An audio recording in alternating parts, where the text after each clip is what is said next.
ultimate in high-fidelity music listening and home recording pleasure within the reach of everyone. Jerome Cornelisz was tried and executed with 6 of his men. For the next 10 days, Francesco Pelzert and his men interrogated the Beacon Island murderers. To get them to confess their crimes, they employed various torture methods, such as waterboarding. The offenders were tried on the island, and 7 were sentenced to death. On October 2, 1629, Cornelisz and 6 of his men were executed by a hanging. Prior to his death, Cornelisz's hands were severed from his body. Additionally, 2 mutineers were marooned on the Australian coast, who became the first European settlers on the continent. Cornelisz's other men were taken to the Dutch East Indies for trial. When the soldiers returned from the water expedition, war broke out. As Jerome Cornelisz's crew butchered the majority of the survivors on Beacon Island, the group of soldiers who he sent away finally discovered sources of food and water on West Wallaby Island. They began to send up smoke signals to alert the other castaways, and when they didn't receive a response, they grew concerned. Then, some escapees from Beacon Island arrived and shared details of the massacre with a soldier named Reed Hayes. Hayes organized the other soldiers, built a fort, and decided to launch an assault on Cornelisz. Before the soldiers headed towards Beacon Island, Cornelisz and his men already decided to attack any ship attempting to reach their camp. The 2 groups skirmished for several months, and at one point Cornelisz ventured over to West Wallaby Island, attempting to feign negotiations with Hayes and his men. When he arrived, Cornelisz was captured, but his men fought on. Finally, on September 17, 1629, Commander Francesco Pelzert returned on the Sardom, ending the day's 2-hour-long battle. Upon his return, Pelzert assessed the situation and condemned the mutineers. The bodies of those killed were thrown into mass graves. Jerome Cornelisz and his men killed an estimated 125 people during their reign of terror and threw the bodies into mass graves. When the grave sites were excavated in the 1960s, the primary cause of death was revealed to be sword wounds and blows to the head.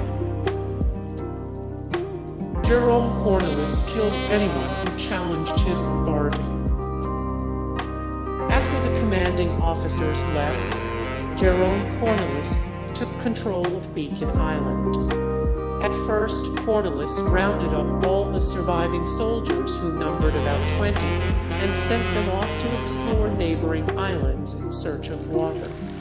After that, he began killing any male survivors who he worried might challenge his authority.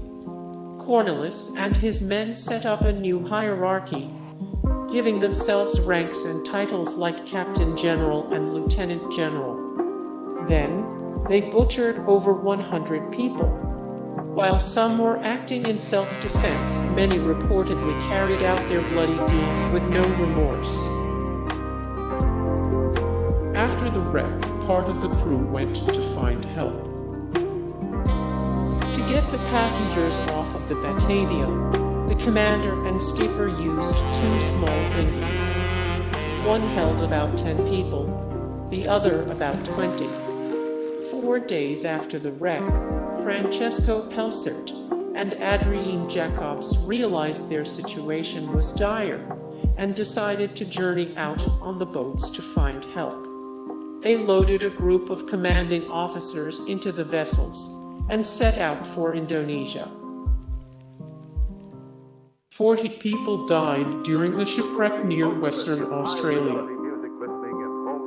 Just as tensions regarding the planned mutiny and the assault on Lucretia van der Meulen were coming to a head, the ship got caught on Morning Reef. The Batavia wrecked on June 4, 1629, and the crash killed 40 people, leaving an estimated 275 passengers alive and fighting for their lives. The ship was held up near the Abrolhos Islands, and some of the passengers were able to reach Beacon Island, the latter of which is now known as Batavia's graveyard. The Batavia ran aground after 7 months at sea. The Batavia was one of 8 ships that left the Netherlands for Indonesia on October 28, 1628. There were over 300 people on board, including the crew, merchants, women, and children. The ship was on its way to Indonesia to buy spices with large amounts of silver, jewels, and other riches.